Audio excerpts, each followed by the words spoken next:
Guten Tag. Hello, everybody. My name is Daniel Kurjakovic. I'm the curator of programs here at Kunstmuseum Basel. I'm extremely delighted to welcome Felwine Sarr and a lot of friends here to today's presentation and talk. When I started this series and involved Catherine, my dream was that it would not only be an interesting series of conversations and presentations, but also that it would kind of ramify into the city in different ways, and that we would come together between institutions, between publics, between civilians of this city. And I'm happy that tonight we have the African Studies here, we have colleagues here, of course, from the Literaturhaus, we have colleagues from CultureScapes, and everybody's working on subjects and thematics that overlap. I am also extremely happy that we are able not only to thematically extend what are the knowledges of institutions, in this case the museum, visual knowledges, but also that we extend them geographically, that we question them geographically. And last but not least, before I'll pass the mic to my colleague Catherine, I wanted to say that I am personally delighted that we have another medium in the center of tonight, or this afternoon, which would be literature. I believe literature is an amazing medium, and I think Felwine Sarr has a lot to say about it. Also, Henri Michel Yere has a lot to say about it. So I'm personally very excited that you guys are here, and thank you for coming to the Kunstmuseum. Enjoy this conversation, Catherine.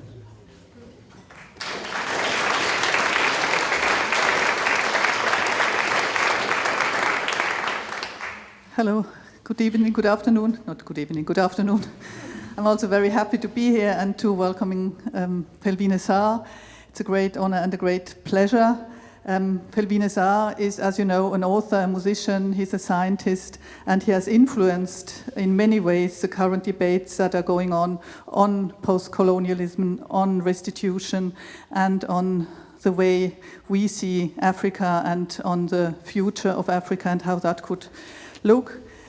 The main reason why he's on tour now and why he's here in Basel is the publication of his first novel. The German translation was published just a few days ago.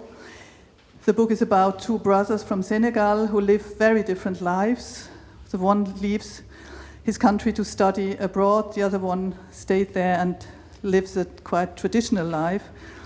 And the issue of these two different worlds and the tension between the different way of life has been depicted in many novels already. However, Felwine Sarr's approach here is, as always, as far as I can tell, different, and it adds a new aspect to what I've read so far. I would like to call it a spiritual book, and I read it with a great interest and great fascination, and it kind of widened my horizon. So I really look forward that we have time to hear more about it in the next good hour. I would like to introduce the moderator as well, Henri Michel Yere.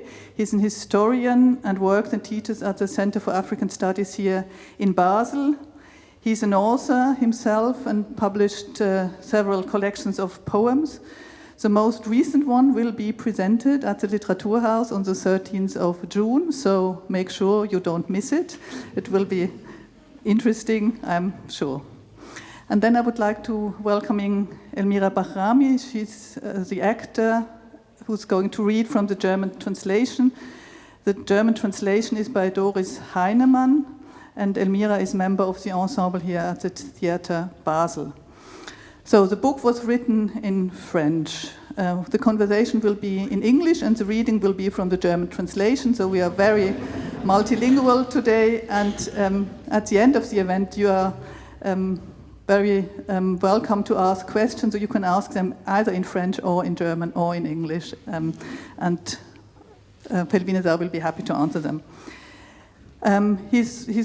He will sign the books afterwards if you want. There's a book table by Bida and Tanner, so don't miss the opportunity to get a signed copy of the book. yeah, that's about it. Daniel also already mentioned the corporations. I'm very grateful for the support of the Kunstmuseum, of CultureScapes, and of the Center for African Studies, and I look forward to the conversation.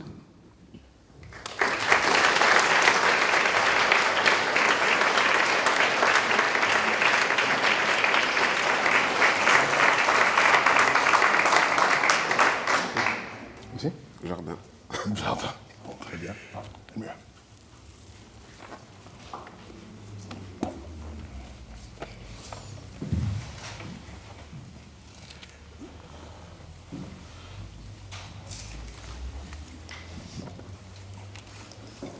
Actually. Good afternoon, everyone. Good afternoon, Felwine. Good afternoon, Ori. Good afternoon, Amira. Good afternoon. At the risk of repeating what has already been said, we are very happy to welcome you at the Kunstmuseum. We're here to talk about your latest novel, the Orte, denen, meine, Träume, wohnen, which has been published by S. Fischer, translated from the French title being Les lieux qu'habitent mes rêves. And this title is actually the opening sentence of the book. We will talk about your book. We will have some excerpts read by you and by Amira. Thank you again for this. But also, Felwine, we would love to seize the opportunity of your presence in our midst to talk about your work, not just as a novelist, but also as a public intellectual. We are here at the Kunstmuseum Basel. It would be a shame to miss the opportunity to talk about the issue of restitution with you, the restitution of African heritage housed in European museums. And I'm always very interested to talk to you about your vision of Africa's present, but especially of Africa's future. I would like, however, to take a few minutes to talk about you, to give the audience here an opportunity to get to know you a little better. You were born in Niodior on the Senegalese island of Dior in 1972, on the 11th of September of 1972. You are trained as an economist. You're actually a full professor of economics, a professeur agrégé, as one says in French, and you taught that discipline for 13 years at the Université Gaston Berger in Saint-Louis in Senegal. You had obtained your PhD in economics in France, in Orléans. I want to find out from you, was economics your first love? No, but just before answering, I would like to start by saying that I'm very happy to be here. I'm very happy to have this conversation with you, and I'm looking forward to the interaction later. No, economy was not my first love. When I was in high school, my first love was history, philosophy, and literature. Right. And there's a kind of exam we do when we are in high school. In Senegal, they call it le concours général. Right. And I was awarded in philosophy and literature. Okay. And I wanted to do those kind of studies, but my father, who was a military, told that I have to be trained in science. I have to go in a scientific, disciplines, because science was offering, from his point of view, a broader opportunities. So I was discussing with him, I want to go to literature. He said, no, you stay here. And so after my baccalaureate, I was supposed to come in France to do maths P, right. So mathematics, to be an engineer. Right. And when I arrived in France, I just changed. I went to university. I wanted to do philosophy, but I wasn't very courageous, so I chose an in-between that was economy. Right. Because in economy you have the statistic and the formal side of the mathematics, but also you have the human sciences. And right. I thought, as far as I'm choosing a discipline that is not my first love, let's choose a discipline that can be useful for African countries. Because at that time, I thought that African countries was underdeveloped. Right. And I believe in that story, and I say, okay, I will study economy to help to develop Africa. That's why I choose economy. Okay. But then you went all the way. Yes, because, yes, but when I was doing economy, I started loving more and more the discipline as far as I was understanding better the discipline. Okay. And I really thought that it was I didn't know it before, but it was a good choice because I could at the same time acquire the knowledge in the economic space, but at the same time, because I was frustrated of my lack of choice of philosophy and literature, I was reading a lot of things in that area. I was reading books in a very chaotic way. Okay. And when I went to see what was the program and the curricula of literature and philosophy, I thought that it was a good idea for a writer not to be in a faculty of literature, but just to read from his feeling, his taste, you know, in a chaotic way. And I thought that it was the best training for a writer, not to study literature. Not to study literature. So at the end, it became a good choice, but I didn't know it at the beginning. Right. So then today, you're no longer a professor of economics, you're a professor of French and Francophone studies. No, because that department, you know, I'm fighting with them. It's a department of Romance studies. Right. And when you come from the Francophone side, they say French and Francophone studies, but I'm not at all teaching that. I'm teaching African philosophy. Right. So it's different. Okay. But if you want, you can put African philosophy in Francophone studies, but I don't find it fair. I think African philosophy is a different discipline and area. Right. So we have to rename the actual heading of your teaching. But I mean, that shows that, I mean, something has shifted in the way you have, in your trajectory, because we have not invited you here either as an economist or as a professor of philosophy. You're here as a novelist. So, meaning there are several different versions of you, so to speak. Which is the one that you prefer to regard as the closest to your inner truth? When I was a teenager, I've been told don't do a lot of things. You have to focus on one thing. I didn't believe that at that time. I believe that we are multiple, we are plural, and I didn't understand why do I have to choose either music, either literature, either I don't know what. So I tried to be on my way, but at the same time to give myself the freedom of jumping in one discipline and another discipline. I would say that there are different versions or different faces of who. I think the space of thinking, the space of creativity, so literature and music, extra, is a space where I really felt that I'm in my place. Right. But at the same time, as an economist, I felt that I was in my place. I did the study, I teach it, etc., and I did honestly my work as a scholar, you know, in the space of the human and social science. So at the end of the day, what I can say is that I'm building an experience at the cross border of different fields, the fields of the humanities. Right. I think it's probably just to say that I'm a scholar in the field of humanities. And I don't believe that we have to be just trapped or limited in one discipline. I think that the social reality, you know, is not a simple object. You know, it's an object that is very, I would say, kaleidoscopic. Yes. And probably we need a lot of lens and disciplines and perspective to look at it. And sometimes I think that the best way to do it is to say, what is my object of research and what do I need from every discipline to look at it? Not just to say, I will take the perspective of an anthropologist or an economist or a sociologist or an historian. Right. I know that it can seem very, very ambitious to do that, but I have read a lot when I was a student, Edgar Morin, and his work around complexity. The French sociologist. Yes, and the transdisciplinarity. Yes. And he gave a lot of arguments and tools on the ways in which one can read reality by trying to use transdisciplinary tools. And he did it in his work. And it's something that can be done. Yes, he's well known for having written a lot on the notion of complexity. Absolutely. Absolutely, absolutely.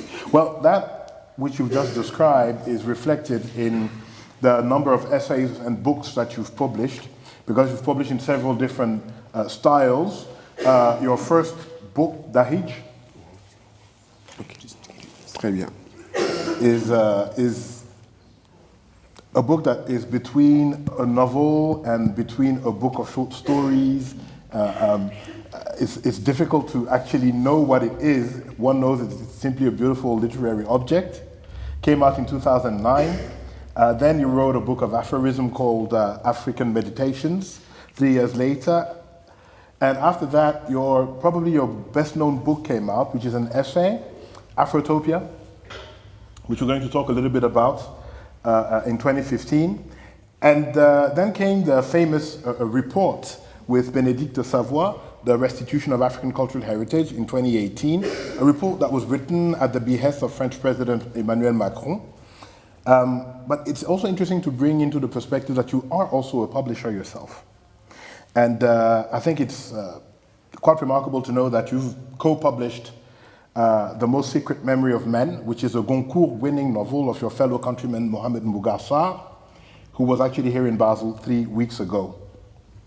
And I'm going to add to that you're a musician, that you're a master in martial arts. No, because it's important that I should give content to what you've just said about your understanding of complexity. So when I speak to the novelist today, I'm not just speaking to a novelist. Let us talk about your book. Your book tells the story of Bouhel and Fodé, twin brothers who have taken different paths. Bouhel has gone to study literature in Orléans, in France, and there he meets Ulga, a student from Poland with whom they fall in love. Fodé has remained in his homeland of Senegal, and he's become a master in ancestral knowledge, and he's responsible for conducting the next Ndout, which is an initiation ceremony for young people among the Serer, a Senegalese ethnic group from which you yourself originate. From Senegal, however, Fodé sees a shadow hanging over the destiny of his brother Bouhel. And at this point, we'll say no more. So, by way of introducing our audience here to your book, I would propose that you read a part of your book in the original French language, and after you read that abstract, I would ask Elmira to read the same passage in German. And that passage is the one going from page 30 to 31, 32. This one here, à partir de Je passais des heures. Jusqu'à Je passais des heures jusqu'à... Oula. On peut lire jusque-là. Jusqu'à complétude. De Je passais des heures à Qu'est-ce que tu complétude. avais prévu initialement? Bon, c'était à peu près ça. En fait, j'avais prévu qu'on allait jusque-là, c'est ce qu'on allait faire à cela. Ok, on fait ça. D'accord. Allons-y.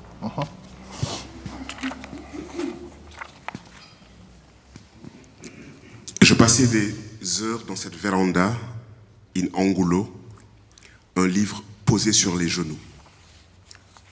Mon corps était là, mais c'était comme si mon être s'en échappait. Je n'en ressentais plus son poids et sa compacité. Lire n'était pas seulement voyager, mais se dissoudre, flotter dans un autre lieu. Et ce lieu, je ne l'ai plus jamais quitté. En grandissant, mes rêves s'échappèrent et habitèrent d'autres contrées. Le sport en était une. Éprouver son corps, sa matérialité, épuiser son souffle et le voir au bout de la course se régénérer, devenir infini, se sentir vivant. Jouer au foot avec les potes. J'étais ce que l'on appelle un libéro et j'aimais défendre les 18 mètres carrés de ma surface de réparation, verrouiller l'axe central et prendre la responsabilité d'en être le dernier rempart. Partager un même effort avec des camarades avec qui le temps d'un match, on est tendu vers le même objectif. Gagner, ne pas perdre, remonter le but encaissé, ne rien lâcher, fraterniser, faire corps, construire un langage commun, être solidaire, accomplir quelque chose ensemble. Avoir traversé la même expérience et vécu une même histoire que l'on décortiquait dans les moindres détails après les matchs, où chaque séquence était disséquée, nous procurait le sentiment d'une incroyable fraternité. Les caractères de chacun s'y révélaient. Désormais, nous nous connaissions pour avoir joué, lutté et suer ensemble. Puis la poésie vint à pas feutrés. Elle ne se jucha pas sur ses écharpes de Ségou.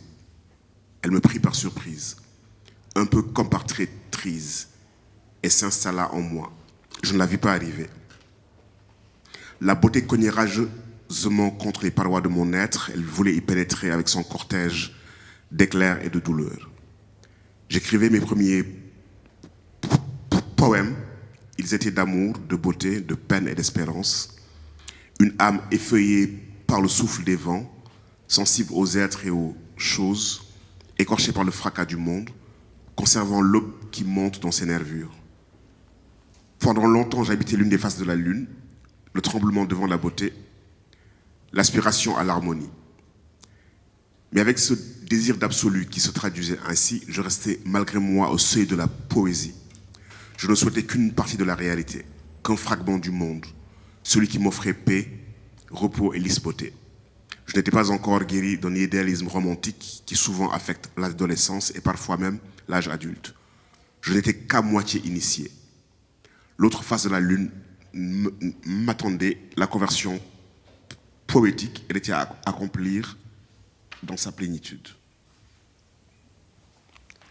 Avec les années, la vie s'épaissit de crépuscule et d'aube, de tragédies intimes et d'accomplissements, de quêtes entre ferveur et lucidité.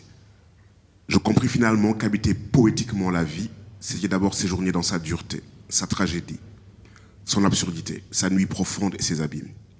La poésie était parfois féroce, obscure énergie de vie, en quête de transmutation. Aucune naïveté coupable dans le rapport que l'on articulait avec elle. Elle ne rendait pas aveugle. La lucidité dont Sarr dit qu'elle est la blessure la plus rapprochée du soleil et sa compagne. Habiter poétiquement la vie et le monde, c'était aussi faire l'expérience de son mystère insondable, toucher la sinistre épaisseur des choses. La poésie est la station la plus élevée. Elle tient dans sa main la totalité de l'univers dont elle agrège les lumières, les ombres et les protubérances. En elle, je trouvais des clés pour ouvrir complètement les portes du sens, pour comprendre dans un seul élan un tout indéchiffrable. Des clés pour humer les vents qui annoncent la pluie, qui dénudent, les horizons qui s'ouvrent, la victoire et la défaite avant l'heure, la beauté qui titube et finit par vous tomber dessus, mais également celle que Rimbaud assoit sur ses genoux, qu'il trouve amère et qu'il injurie. Des clés pour approcher l'indicible, le ressentir, le saisir, faire l'expérience d'un soudain dévoilement. La réalité sonore et phénoménologique que le mot révèle, mais également cette autre réalité qui ne passe pas par la méditation du langage articulé. Et ce qu'elle avait d'invulnérable, c'est qu'elle était gardienne de l'héritage lumineux des morts et qu'elle conservait les infinis visages du vivant.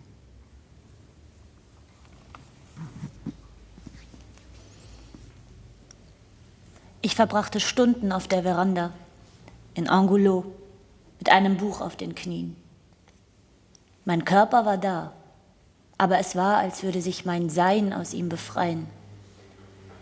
Ich spürte sein Gewicht und seine Dichte nicht mehr. Lesen hieß nicht nur reisen, sondern sich auflösen, an einen anderen Ort treiben lassen. Diesen Ort habe ich nie wieder verlassen. Als ich älter wurde, rissen meine Träume aus und wohnten in anderen Landstrichen. Einer davon war der Sport. Seinen Körper erproben, die Stofflichkeit dieses Körpers, rennen, bis einem die Luft wegbleibt, dann beobachten, wie der Atem zurückkehrt, unendlich werden, durchpulst sein, sich lebendig fühlen. Mit den Kumpels Fußball spielen. Ich war ein sogenannter Libero. Voller Begeisterung verteidigte ich die 18 Quadratmeter meines Spielfeldbereichs, versperrte die mittlere Achse und übernahm die Aufgabe des letzten Bollwerks. Sich gemeinsam mit den Spielkameraden anstrengen und für die Dauer eines Spiels verbissen dasselbe Ziel verfolgen. Gewinnen, nicht verlieren. Einen Ausgleichstreffer für ein kassiertes Tor landen, nicht nachgeben, sich verbünden, eins werden, sich eine gemeinsame Sprache schaffen, solidarisch sein und etwas als Team vollbringen. Diese gemeinsam durchlebte Erfahrung und Geschichte weckte ein ungeheures Gefühl von Brüderlichkeit in uns. Nach dem Spiel erörterten wir es bis ins letzte Detail und sezierten alle Bewegungsabläufe und Spielsituationen. Die Charakterzüge jedes Einzelnen traten deutlich hervor. Von nun an kannten wir uns wirklich, weil wir zusammen gespielt, gekämpft und geschwitzt hatten. Dann kam die Poesie. Auf leisen Sohlen, nicht auf hohen Stelzen aus Segout. Sie überrumpelte mich, ein bisschen mit faulen Tricks und richtete sich in mir ein. Ich hatte sie nicht kommen sehen. Die Schönheit hämmerte wütend an die Schutzwände meines Seins. Sie wollte mit ihrem Gefolge aus Blitzen und Schmerzen in mich eindringen. Ich schrieb meine ersten Gedichte. Sie bestanden aus Liebe, Schönheit, Leid und Hoffnung. Eine vom Wind entblätterte Seele, wund vom Getöse der Welt, empfänglich für Geschöpfe und Dinge, die das in ihren Adern aufsteigende Morgenlicht bewahrt. Lange bewohnte ich diese eine Seite des Mondes, das Erbeben vor der Schönheit, das Streben nach Harmonie. Mit diesem Hunger nach Absolutheit, der daraus sprach, verharrte ich ungewollt an der Schwelle zur Poesie. Ich wünschte mir nur einen Teil der Wirklichkeit, nur ein Fragment der Welt, nur das, was mir Frieden, Ruhe und glatte Schönheit bot.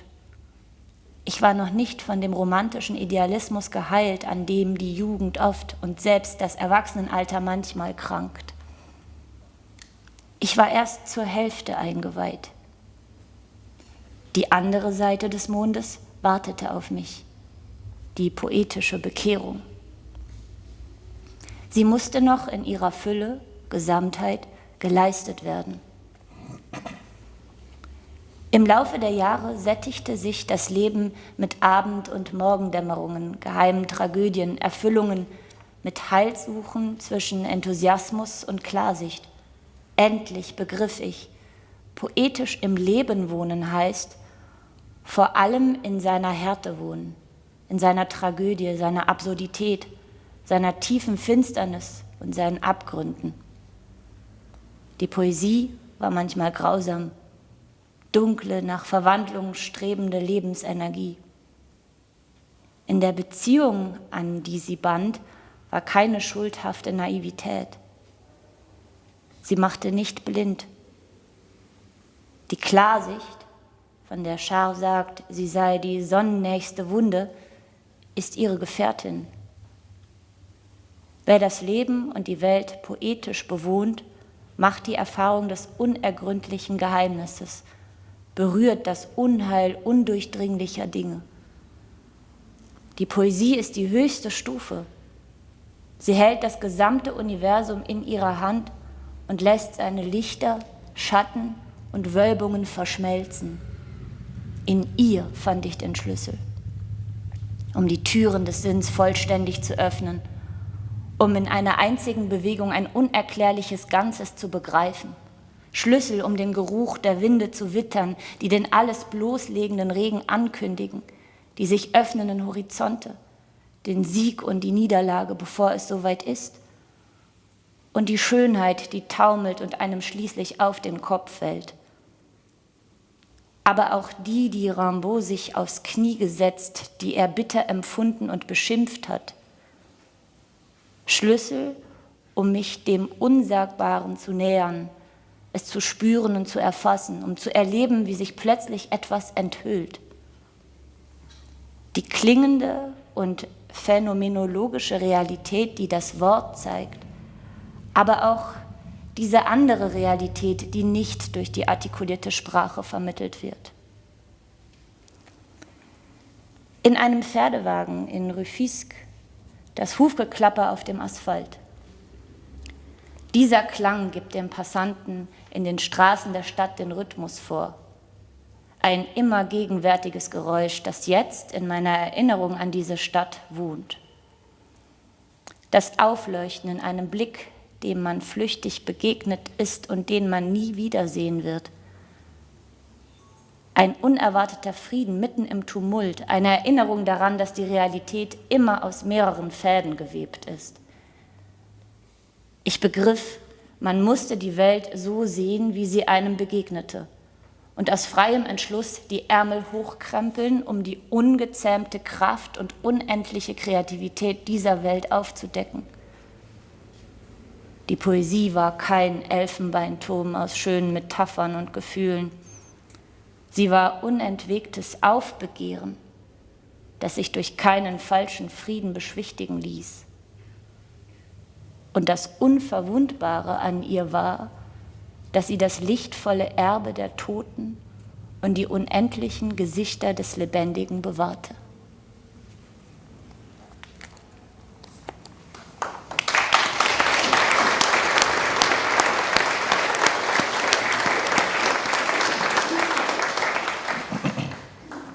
Thank you very much. In this beautiful passage of your book, we hear the voice of Buhel, one of the twin brothers.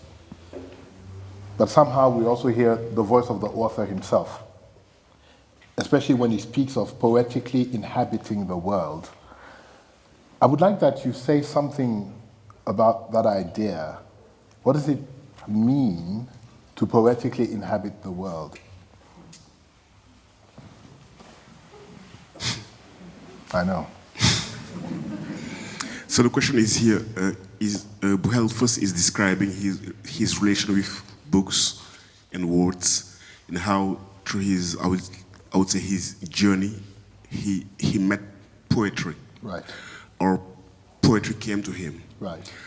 But at the beginning, he just thought that poetry was the ability to write beautiful poems or metaphors, or being able to describe feelings, beauty, etc., etc.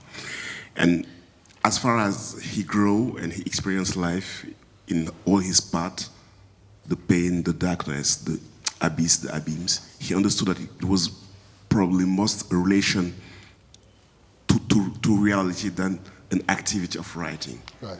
And a way of dealing with his daily experience. Mm-hmm. And at the time, what he understood is the first step probably of inhabiting poetically the world was the acceptance of all the dimension of reality, was a kind of task of lucidity. Right. And his master, René Char, told him that lucidity is a wound that makes you close to the sun.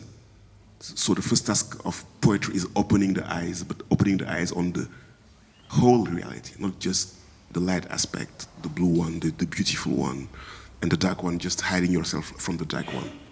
So I think the idea is to be in relation with the totality and be able to be in front of it and fully opening the eyes. It why poetry for him is a key of understanding, a key of sensing, a key of feeling, but a key of also accepting all the dimension of what, right, not just choosing and hiding oneself. So having a relation of eyes fully open. Right. So I could just say that it's a way of inhabiting poetically the world. And the figure of Achille Mbembe is interesting because he was a genius. Yes. And he wrote a very beautiful poem, but at some point he felt that limiting poetry in the space of writing was a very limited way. Yes. And he decided to stop writing and he went to live another life of adventure in Djibouti, selling arms, becoming a very bad guy, but trying to experience another dimension of a poetic life by being what René Char called un voyant. I don't know how to say it in English. Someone who sees. A seer, un voyou, et un voyant. Right. So that means that, from considering what you've just said, because in this text, Buhel also says something very interesting. He says that he was still pursued by a certain ideal of romanticism.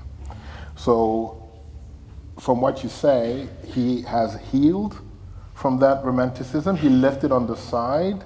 Or is it something that became part of his way of perceiving the world? What would you say? Nothing through his journey, and probably his journey in the book show that he has been forced by events to heal from this, I would say, romanticism of a teenager. Right. And because he experienced very difficult questions, he has to deal with them, and probably those questions, they help him to be fully aware of all the dimensions, and probably what Aimé Césaire calls the density of things, la sinistre épaisseur des choses. So things have a kind of depth and a density, so you can look at them on the surface, but probably writings and trying to describe the psychology of the character and the complexity of their life, right, is trying to dig deeper, right, and going beyond the surface of the events, right, and trying to touch, the density of what happens every time. And every action has also this dimension of depth. Absolutely. Even though you can sometimes just not be able or not want to go deeper in the meanings and just oversimplify things. Absolutely. Or binarize them. Yeah, yeah. Let's maybe continue to understand the book a little bit. I'm forced to ask you a question that is a cliche question, unfortunately, and it follows from the fact that Buhel studies in the city of Orléans, where he meets Olga, a student from Poland who studies physics, and they fall in love. And you studied in Orléans yourself. So I have to ask you the cliche question of knowing whether there is an autobiographical dimension in that story. Whether Buhel is me or whether I felt in love with Olga.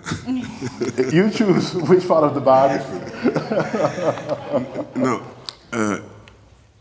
Obviously, there is a part of my biography that I try to disseminate in the book. I'm not just I'm not narrating my life, and writing for me is not narrating one's life. Right. But I think that your life experience is a raw material from which you build something, and you articulate the raw material of your own experience to what you have seen from the other, what you have learned, what you have heard, right, what you have read, right, what you have felt, and all these materials, you articulate them and try to offer to the reader something that is much more dense and intense than your own autobiography. Right. So as a writer, and sometimes you just want to pay tribute to places or people that you have met. So I wanted to pay tribute to the city where I did my university, Orléans, by describing the roads and by naming the places with their right name. So the people who were there, they will recognize the places. They will recognize these kind of topos. And there's a topos that there is a geographical topos, became a mental topography, right, that I share with a lot of Khmer people. Right. But also, I try to disseminate some aspect of my own experience in different Khmer characters, even in Olga. Mm-hmm. And also, the book is a space where you can access life. You can produce something that is more than life. Mm-hmm. So I can also put in a character a kind of potentiality. I could have been this guy if I had chosen this road. So it's a kind of potentiality that right, I didn't went there, but yeah, if I had chosen this road, I could have been someone like Ngof or Fode, but right, I'm not Ngof or Fode. So I think also what the books offer is the ability to just, offer a kind of path for a character, a dimension, but also open the space for different ways of life, different ways of being, different potentialities, right, and offer something that is much more, interesting than just your single own path, etc. And you can also articulate them, and you can also make resonate the people that help you to become who you are. So writers, musicians, mm-hmm, philosophers, thinkers, mm-hmm, and you can bring them in the conversation, sure, through a character. Sure. So intertextuality, but also opening the space of a larger conversation than just your thought or your own experience. Absolutely. I mean, you mentioned René Char, the great French poet. There's also the presence of Cesaria Evora's music. Was his job? Absolutely, was his job. And so one senses this in your book. I would like now to maybe turn to Fode, the twin brother of Bouhel. And I'd like to introduce Fode by asking Elmira to maybe give us a reading from the page 83 to 86, where we will discover Fode in a situation that I would like to talk to you about afterwards.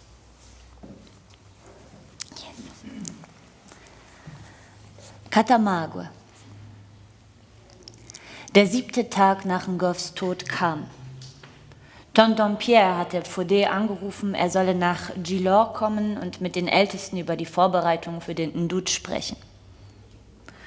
Fode hatte darum gebeten, ihm noch ein bisschen Zeit zu lassen, damit er sich vorbereiten könne. Der Ndut würde erst nach der Ernte stattfinden. Seine Verabredung mit Ngoffs Geist in Catamague lag ihm auf der Seele. Dort würde ihm dann der restliche Inhalt aus dem Schlauch eingegeben. Er hatte seinen Körper noch nie verlassen.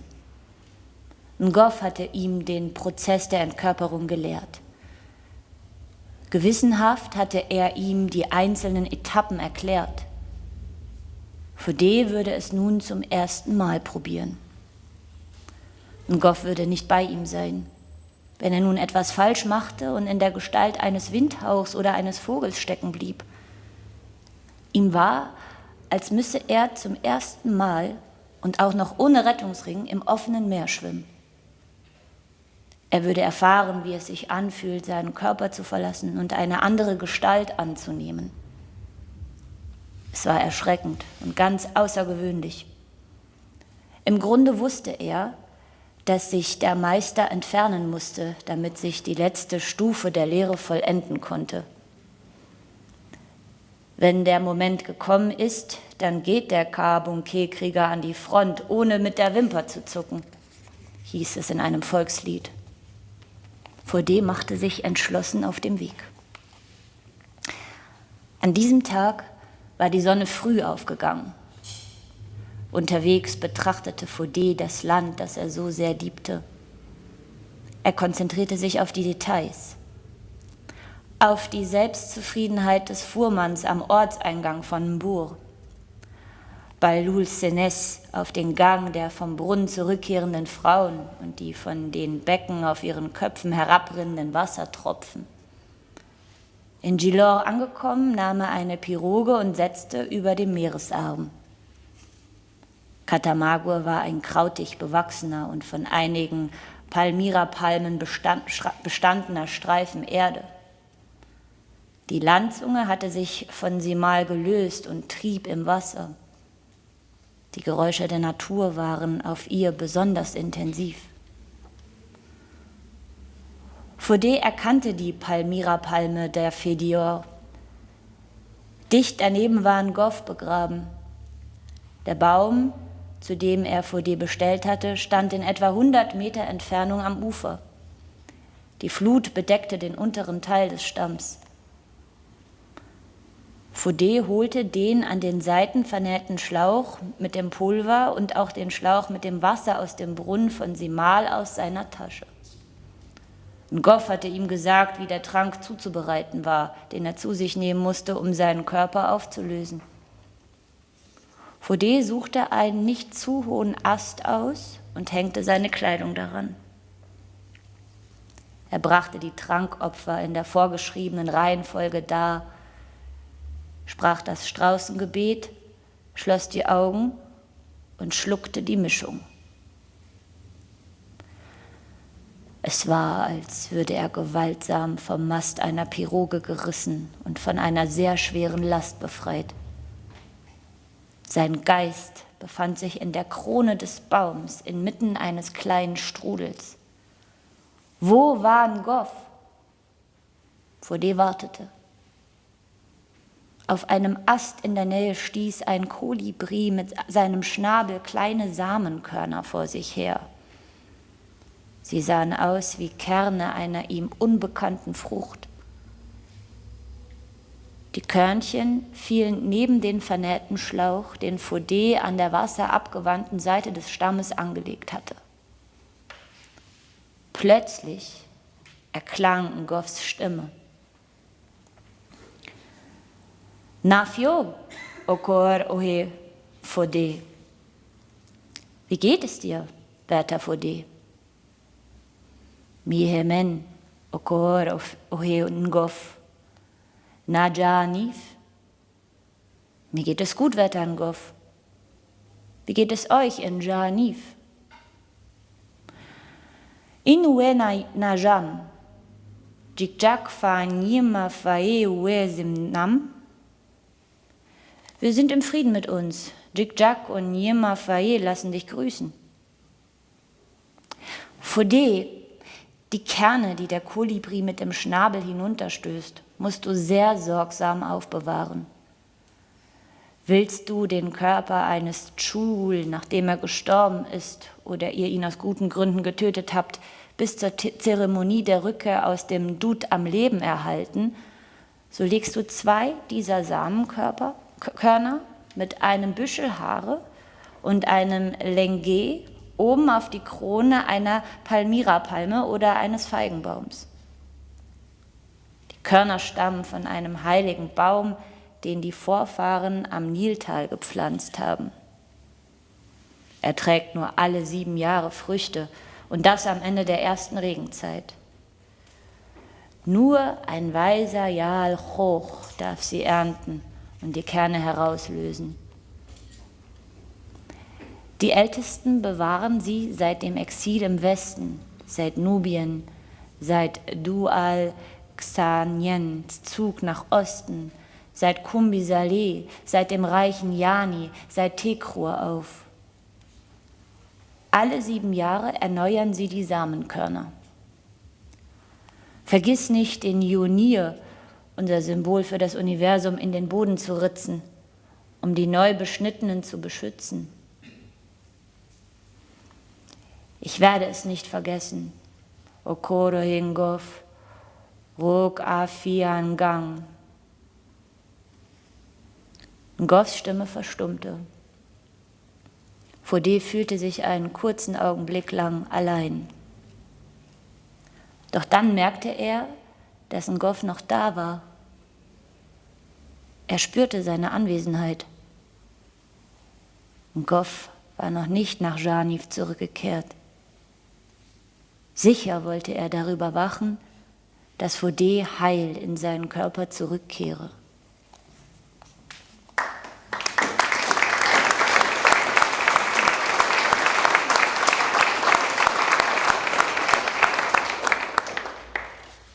Thank you, Amir.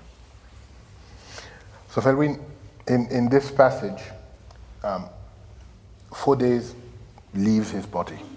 He exits his body.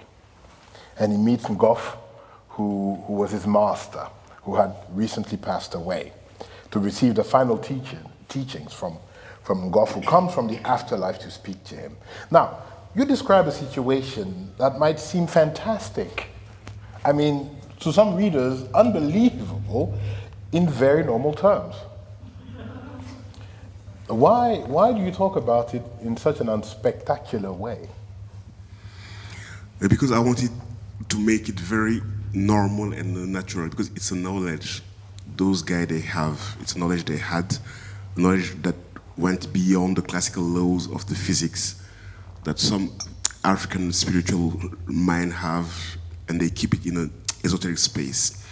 And our culture, our knowledge, our ancient knowledge, or our imaginary have been so destroyed and so broken, and they are always presented or portrayed in an exotic way, or some could think it's a realism.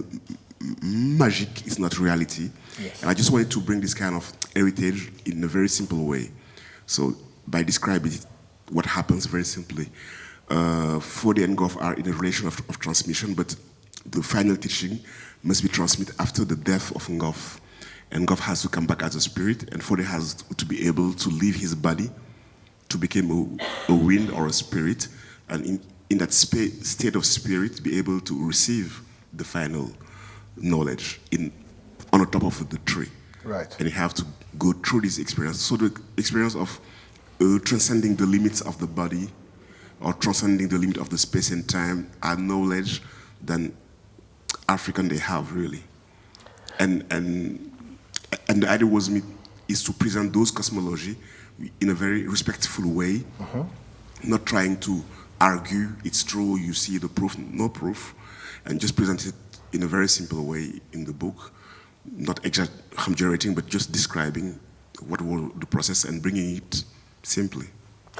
What would you say is the status of this knowledge in today's Senegal? Would you say that another Senegalese reading this book would say, oh, of course, that's how things are done, or are they going to say, this is superstition?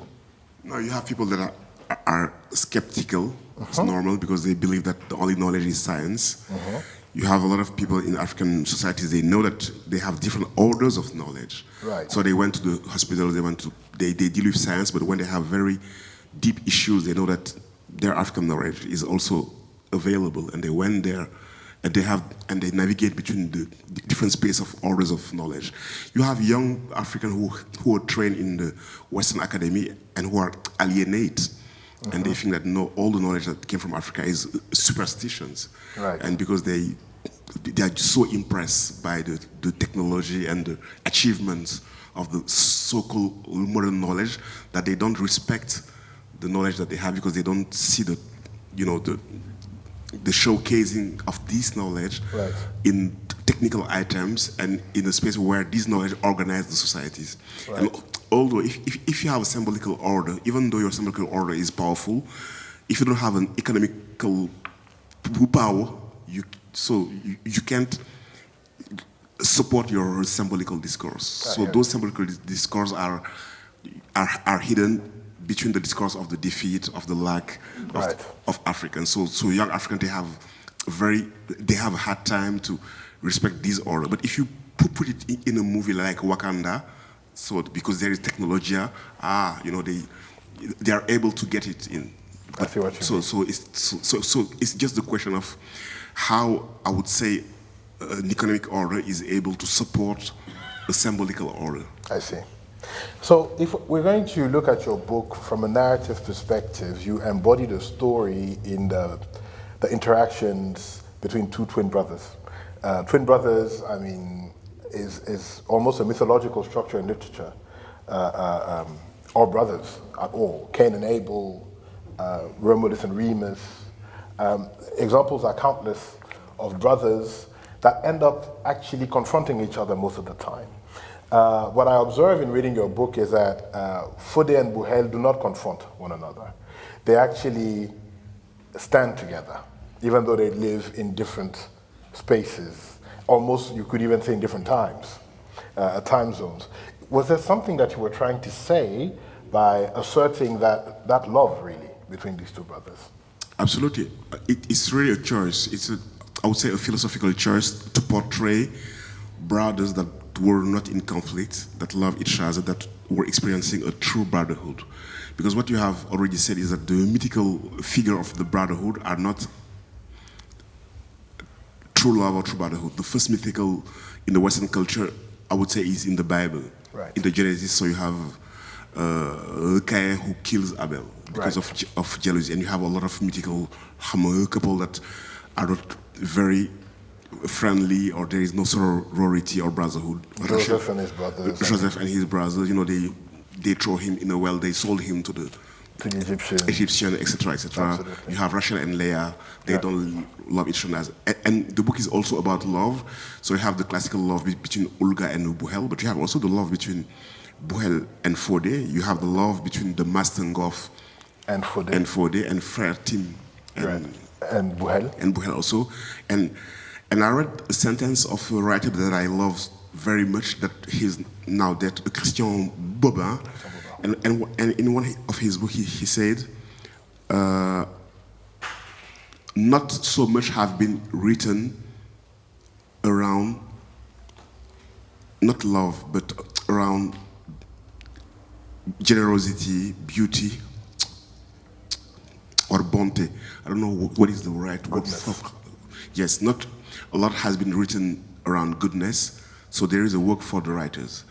And the idea was said that a lot has been written around hatred, around darkness. And sometimes in literature, the idea is that don't be so naive. Show that people are not always good. Show the evil side of the human psyche. That's what publishers tell you. Yes, and a lot of people tell you that if you write about, very beautiful stories, that you are naive, that you are not a real writer, that you have to look at the dark side.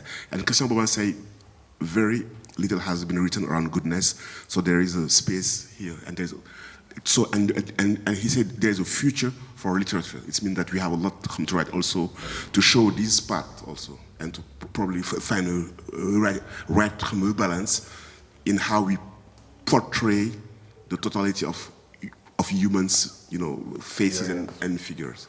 I'm also intrigued to see how the two brothers are portrayed, one studying semiotics and literature and language in Europe, that is Bouhel, and the other one, Fode, becoming a master in ancestral knowledge, really becoming a leader in his community. And so what you seem to suggest is that there are two paths. And my question to you is, should these paths be seen as opposites? Should they always be portrayed as being paths that take you apart? Are there not possibilities for conversations to exist between those different symbolic orders, between those different ways of approaching reality?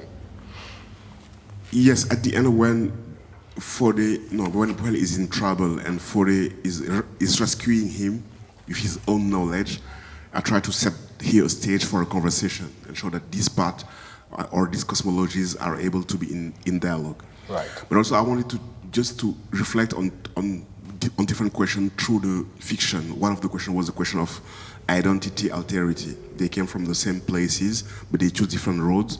And what is the result or the impact of their life choice to who they are becoming? Sometimes the idea in the writings of the character is to show where they came from and who they became. Right. And what is the process of metamorphosis and transformation, and just to be able not to quickly judge people and to more understand how people arrive to one stage or one psychological state of their life, right. and just look at their journey and being empathetic, with that journey. So the dichotomy is easy to just one stay in Africa, one go in Europe, but much more than that. There is also a kind of reflection on the idea of what to do with your own heritage. If you want to become yourself, do you throw it out and find your answers by yourself? It was the choice of Bouhel. He wanted to be just the one who is led by his own understanding of situation. He didn't want to follow a tradition. He didn't want to have a master. And he believed in this idea of autonomy. Relying on his own individual understanding of the world. Yes, of the world. And Fode decided to hold and to take the knowledge of the community. Right. And when Bouhel is in trouble, his own knowledge is not sufficient to help him. There is a limit here. And he went to a monastery and he met there a monk. Yes. Brother Tim. And they engage a conversation. And Brother Tim is also in the transmission of knowledge of a community, the Christian's spirituality. And this spirituality helped him to understand his path. So it was a way of trying to say behind the scene that, yes, being an individual or being in the process of individuation is normal. Yes. Trying to become yourself is what we have, is what our modernity tries to taught us. But no one is autonomous. No one is self-sufficient. And the wisdom that have been produced by human communities that is available, you can have the choice to choose what you take from that wisdom and leave something, but don't be arrogant and just think that you don't have to learn from the wisdom of the human communities and the human experience. And this wisdom is very important, and sometimes someone is not able to produce his answer by himself. So if I follow you correctly, you're making, through spirituality, a political statement. A little case. just to say that it's not a Fratim in the conversation between Fratim and Buhel. Fratim is trying to make clear for Buhel that the question is not to answer the question of is God or not. It's not the question. Yes. He's trying to help him to understand that the question is the questioning. It's not the answer. It's not the answer. And even though the answer you portray it in a space of languages, the language is a finite, is a limited tool, because the unlimited can't be just trapped in the finite tool that is languages. Right. It's something that goes beyond languages. Right. So it's that beyond discourse, right, beyond representation. Probably something is there, you feel it, but you're not able to explain it with the tools of the reason. But the questioning, the process of questioning, and the process of being in front of this, this unknown, and the wideness of this unknown is probably much more important than having a precise answer.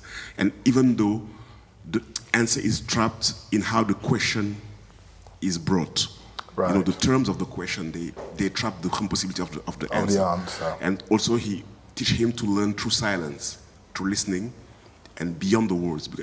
We came from the semiotics and the knowledge of the languages, etc., etc. And symbolics. And the symbolics, and and all this knowledge.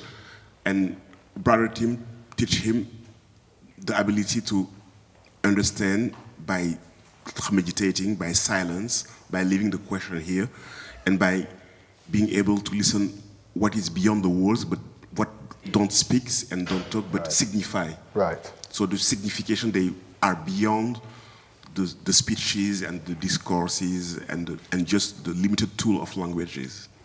I wanted to maybe talk to you about a different aspect of the novel. Away from the focus on the twin brothers, there are a number of female characters in your book that are quite powerful. There is Na Adama, the mother of the twins. There's Ulga, Buhel's partner, a partnership in which they are equals. The mother of Ulga, Marta, whom Ulga addresses as Marta and not as Mama or Mother. So again, an affirmation of equality. And for his wife, Marem was an independent consultant. What could you say about these female figures? I had two issues when I was writing. I wanted to write about the relation between Fode and Buhel, so these two twins. But at the same time, the idea was that you can't portray them. I couldn't portray them truly without portraying the people with whom they are in relation, in close relation. Right. Because the idea for me was just to let feel or let's see that one's life is not only one's life. One's life is the result of a plurality of relations, right, and networks. Webs. Yes, and wedges, and someone is because it's the Ubuntu, because he's in relation with a lot of people. Right. And I wanted the relation between Ulga and Buhel to be a very symmetrical relation. They are two students. They came from different countries, from Eastern Europe and from Africa. They experience the same, the same reality. They don't have a lot of resources. They decide to put their little resources come together and to live together. But in that relation, everyone help. There's a great solidarity. Yes. And I wanted to be very careful on that because it's things that I have seen, that I have witnessed. Yes. And I wanted to show that this kind of relation also exists. There is a lot of asymmetry. There is a lot of patriarchy. I totally agree. But there is also those type of relation, and I wanted to show that those type of relation exist. And secondly, in the family of Ulga, Marta is much more powerful than Igor. She is.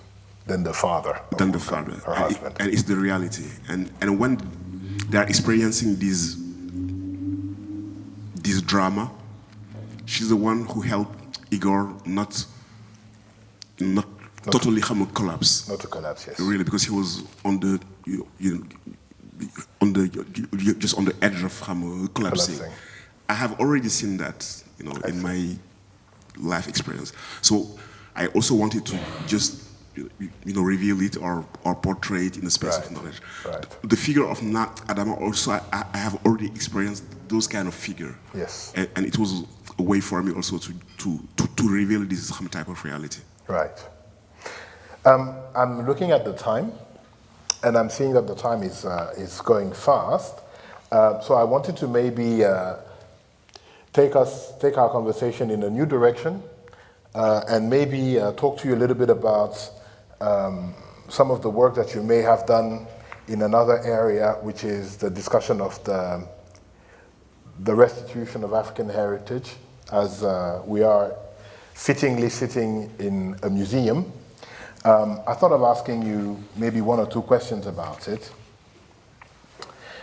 In Afrotopia, your most famous book, you make a very strong assertion. You say, Africa has no one to catch up with. L'Afrique n'a personne à rattraper, to cite it in the actual language in which you wrote those words. And by saying this, you destroy the idea that Africa is backward. Yet in the Restitution of African Heritage, the book that you wrote together with Bénédicte Savoy, you claim that one of the motivations for the return of Africa's heritage to the continent is for Africa's youth to gain a sense of aesthetic confidence, or a sense of self-confidence at all. So there is something missing. What is missing?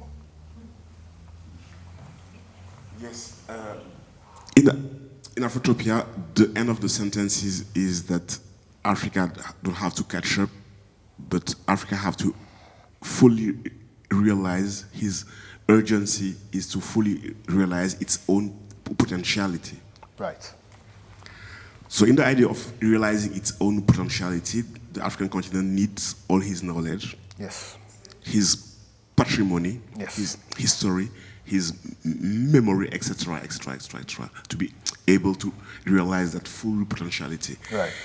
Human societies, they need their cultural heritage and their traditions because these cultural heritage convey and transmit knowledges, aesthetics, spiritual meanings, etc., And if it's not here, there is something that is lacking in the transmissions from a generation to a generation, from the transmission of the cultural matrix. Right. Every society transmits what the society thinks that it's worth fit to respond or to answer the challenges of now or the challenges that are arriving. And the knowledge transmission through generation is an important tool of being able to face the questions. Right. And the statistic we had is that at the time that were that 90% of the material, not the immaterial, the material cultural heritage of sub-Saharan African countries were in European museums. 90%. It's a lot. It means that there is a whole generation that face a kind of vacuum. Something is missing there in the transmission.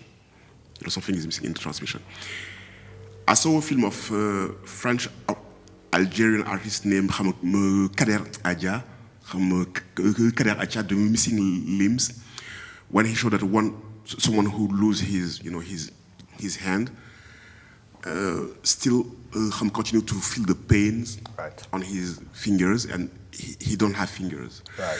And one of the explanation on a scientific basis is that the nerves that are not well articulate make him feel this pain, even though the fingers are outside. But he tried to solve the question in a metaphoric way. Yes. He put a mirror between the two hands, and the left hand reflects itself at the place of the right hand. The right hand. And the pains disappear.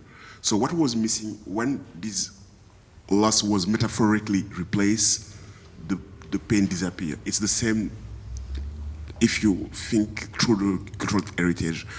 Some societies or people are not in equilibrium or are not balance. Something is missing, but you don't know what. I see. You don't know what is missing, and you don't know why you're not fully on your 2 feet. Right.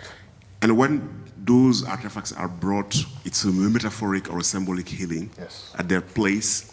So the paint, you weren't able to understand why, or the unbalance of your psyche, you weren't able to understand why, is solved. So it's kind of I would say, cathartic operations. Yes. So you can see it like that. You can also see it like just a place of being able to clarify a knowledge on your own history. Right. The object, they are the repositories of knowledge, of history, of spiritual practice, etc., etc. So there's a lot of space for research to know how better African societies at that time.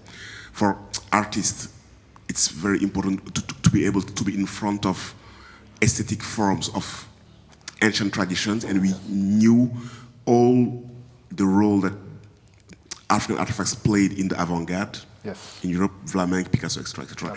And there's a lot of argument that exists for every human societies to argue or to explain why cultural heritage is important in the building of one's identity, or in the reinvention of oneself, or in the just reinvention of one's creativity, etc. So there is a lot of arguments for that.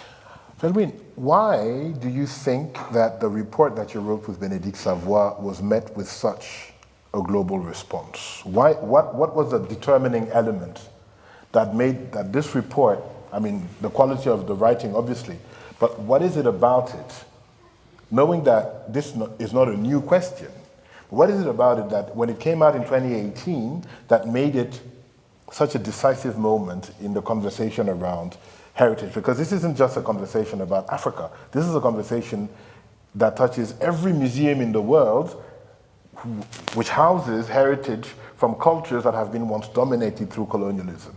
So why do you think this happened?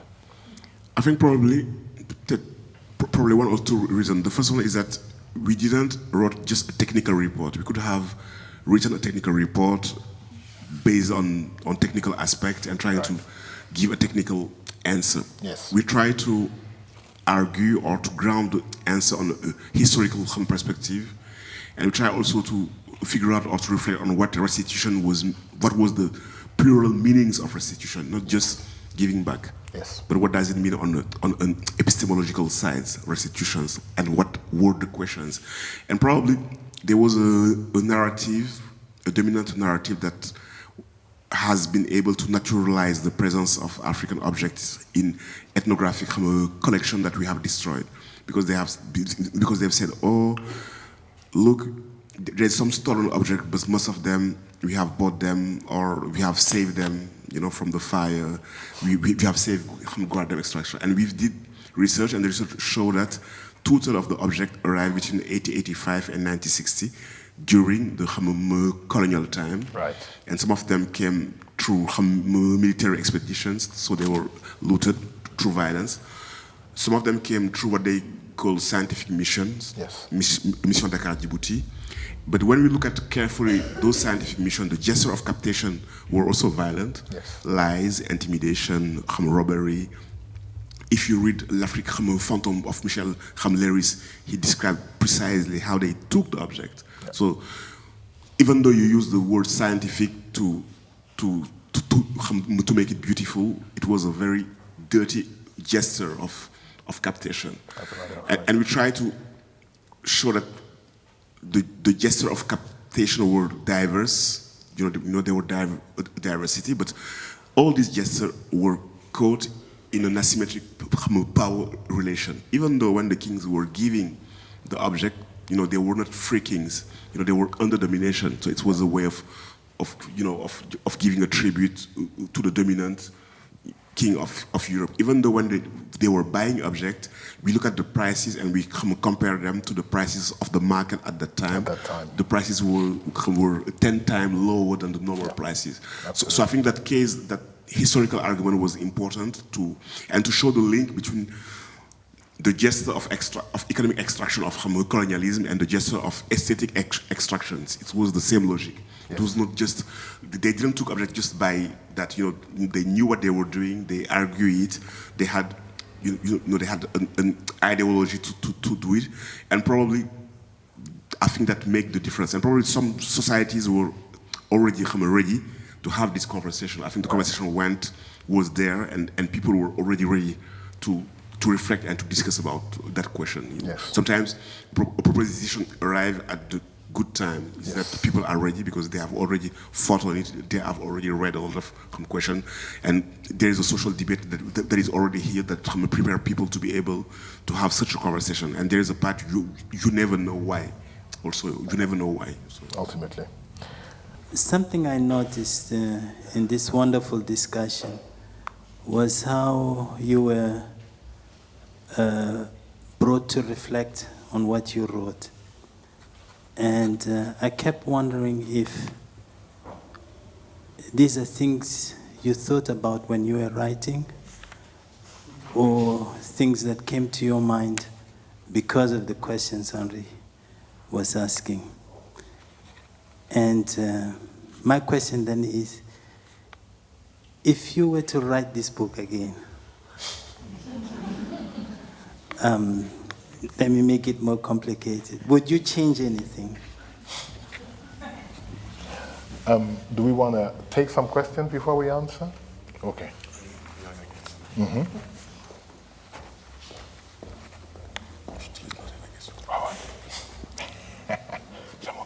My question, I was able to visit the exhibition of restituted objects from France to Benin to Cotonou, and I was surprised with the way they were presented.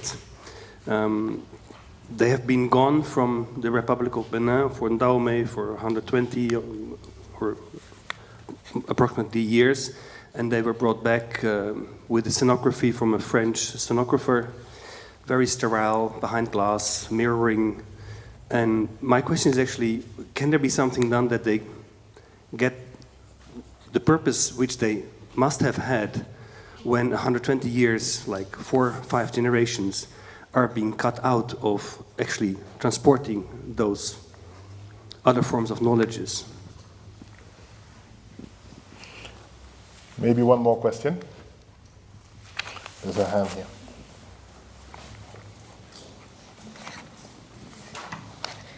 Also auf Deutsch werde ich die Frage stellen. Also ich habe Herr Sarr in einem Interview bei Sternstunde Philosophie gesehen vor einiger Zeit. Und wenn ich tolle Gespräche höre, dann kriege ich Gänsehaut. Und dann habe ich Gänsehaut bekommen. Deswegen bin ich glücklich, hierher gekommen zu sein. Also ich habe das Glück, in Deutschland Ethnologie studieren zu können. Und dadurch konnte ich viele tolle Künstler auch live sehen.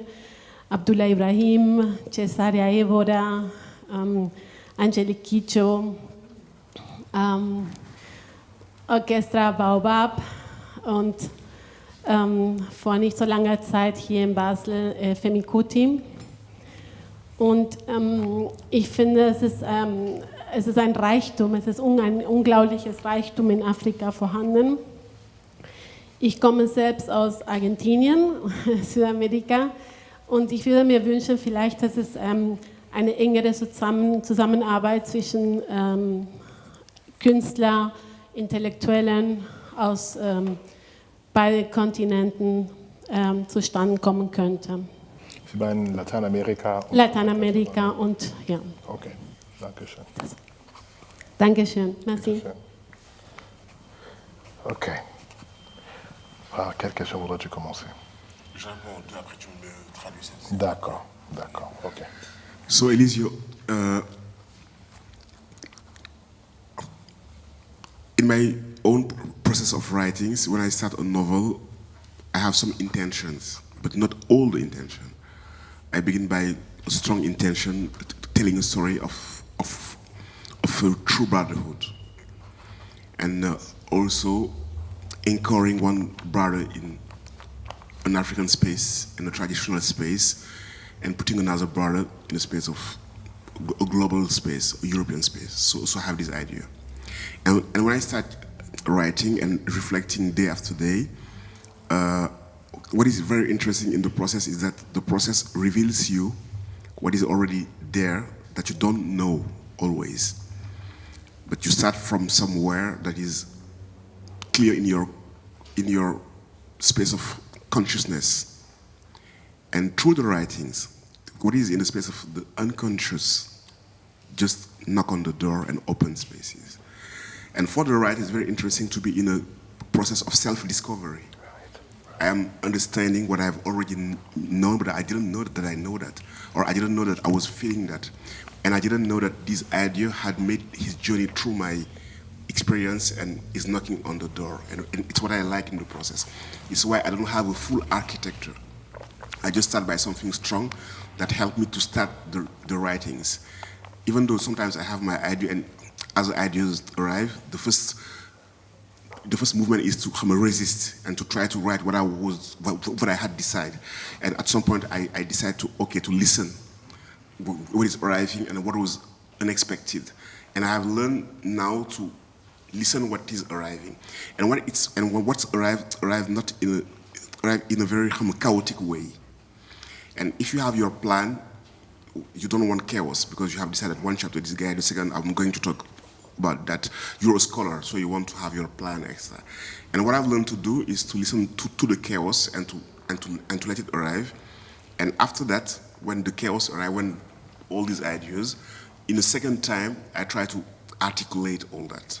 So it's a double process. You know, I have an idea, I have ideas, I have feelings, I have desire and intentions, but through the writings, it's why I think deeply that a writer knows what he wants to talk about at the end of all his book. You know, at the end when you have finished writing your books, and you can say, okay, it's what I had to say. Probably it's not what I wanted to say, but it's what I had to say. Right. Thank you for that answer. I think the question of Julian was about the way in which they exhibit the goods. So maybe a little bit of context for those who are in the room. So in November of 2021, the French Musée de Quai Branly repatriated to the Republic of Benin a number of ancestral objects which represented the figures of ancestors of former kings of Abomey, which had been taken by force by the French in 1892 by a general called Dodds at the time when they arrested the last king of Abomey called Béhanzin.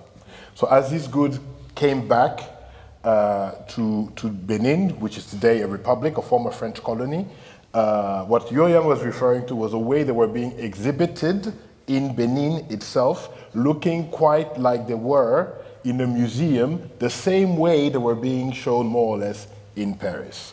And so the question was, after all these years, is that the idea? It's a very interesting question and an important one. Bénédicte Savoy and I were traveling with those objects to bring them back in the Benin, the Republic, and we were discussing with all the team that was taking care of that. And one of the questions was, how will you showcase or exhibit those objects? And the idea they had at the time is that they should put in front of the traditional object a contemporary art to create a conversation between the ancient and the contemporary, because they were also a debate in the African cultural space about, okay, why are you dealing with those objects? You have to show the contemporary African art. It's just, don't stuck us in the past. African are creative and they still continue to create. I thought that it was interesting to create a kind of dialogue. And after that, the idea was that they will have a temporary exhibition in the presidential Palais, but the object will go to Ouida for 2 years, the time that they finish rebuilding the Abomey palace, and the object will come later on, Abomey. As far as I'm concerned, I think that 2 or 3 interesting questions for the restitution. The one is how to re-socialize objects when they come back, where to put them in museums, in the spiritual spaces, in school, etc., etc., etc. And the question of how to re-socialize them is a very important one. And how to get rid of Western epistemology. Because the object, they arrived, they were not piece of art, you know, they have different kind of identity, and they were re-semanticize through the Western epistemology. They became ethnographic objects. They are not ethnographic. They became piece of art. They are not piece of art. Some of them were piece of art. Some of them were just spiritual, not objects, spiritual subject, and they became object. And the restitution is the ability to open the signification of the object and to widen it, and to say, okay, when they travel and they came in your museum, they were trapped in very limited signification. When we bring them back, we restitute them the wideness of the signification they had, if we can do that. So I think how they are exhibited is a very important question, and the space of reinvention, because most of the objects were interrelated, were in a context, and when you put them on a wall behind a glass, you isolate them, and sometimes you kill them, you make them dead. You know, they became deaf objects, and all this question of how to revitalize them, how to bring them to life together, and in which context are from a very important one, because we have visited different ecologies and different sites in different places. In the west of Cameroon, they have what they call les cases patrimoniales. You find the object in a different setting than in the museums. So you find them in an environment where people take care of them, but they are interrelated with different items, artifacts, plants, vegetables, animals, extra, and they came together to life. But I think that the first move of the president of Benin was to show, or to prove, or to respond to all the criticism. You don't have museum, you can't take care of them, and they were very eager to show that, okay, they are doing things properly, and they are able to do it. It's why they decided to build 4 museums. They built a team, and the idea was it was a response, to the depth that a lot of museums had, and say, oh, they will not take care of it. And a conversation I had with them when I was working on the report with Bénédicte is that at that time they were arguing on the basis of the economical aspects. We are going to build ecotourism that will be interesting. We will offer a destination for tourism. And I was saying, okay, tourism could be an outcome, but the first outcome is an aesthetic outcome, is a spiritual outcome, is a symbolical outcome, is an epistemological outcome, is not an economic. So don't just emphasize the economic side of the question. But it seems that they were also responding. And they were in an imaginary where they thought that they have to put themselves at the right level of the global standards of the museums. I think it's a step, but they have to go beyond that step, the step of putting oneself on the global standards and responding to the idea that, oh, you're not able to do it, you will be able to do it as far as you do it as we did it. I think the second step is to say, okay, African societies, they have different way of dealing with patrimony, so the objects are in different spaces in the society, and depending on their role, they activate different spaces of the social space differently. And the museum is an idea, so you can put all the objects in one place, but you can disseminate them in different places and let them play different roles, and not being ashamed of doing that, or not trying to prove that you are able to replicate. And the idea of replication is the idea of coloniality. We are respect just if we are able to show that we can do as you did it. And I think, it's a way, probably, when the object will come back to Abomey, they will be in a different settings, and there will be a different kind of appropriation of the object beyond the official ones. But the officials, they wanted to show that they are able to do things properly. Thank you for your answer. And the third question by the lady here was about, so before she asked her question, she explained that she had heard you in a TV show, Sterntode de Philosophie. What you said had really touched her. As a student of ethnology, she came to understand and to experience several artists from Africa. She named a number of musicians, for instance. She's originally from Argentina, and she wanted to know what your take is on the possibility of collaborations between artists from Latin America and artists from Africa. If I got it. I've been to Argentina several times. I've been to Buenos Aires to meet there people that were thinking around the decolonial questions, extra. And I went to exhibition also. And I have a strong relation with the decolonial Latin America thinkers, not the artists, I have to confess. But in the space of thinking, there is a lot to exchange between. And even though in the university where I am, I'm in the same department than Walter Mignolo, who came from Argentina, I think a place called Cordoba, and we are always in conversation. And also we are creating a space of conversation around African thinkers and Latin American thinkers. And I saw also that a lot of Latin American thinkers from the indigenous community, they use art to express themselves, drawings, films, etc. And they interrogate the naturality of using books and words, etc. But I didn't dig deep in that space. But I felt that there is something there. Right. So at this point of our conversation, I would like to thank very much the Kunstmuseum, the Literaturhaus and CultureScapes for creating the possibility for this exchange to take place. I would like to thank you, Elmira, for your beautiful reading. You're most welcome.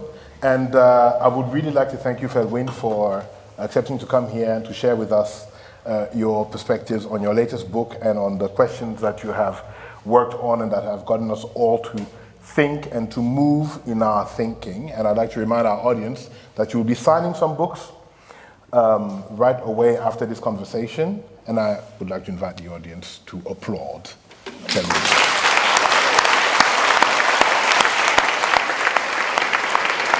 Merci.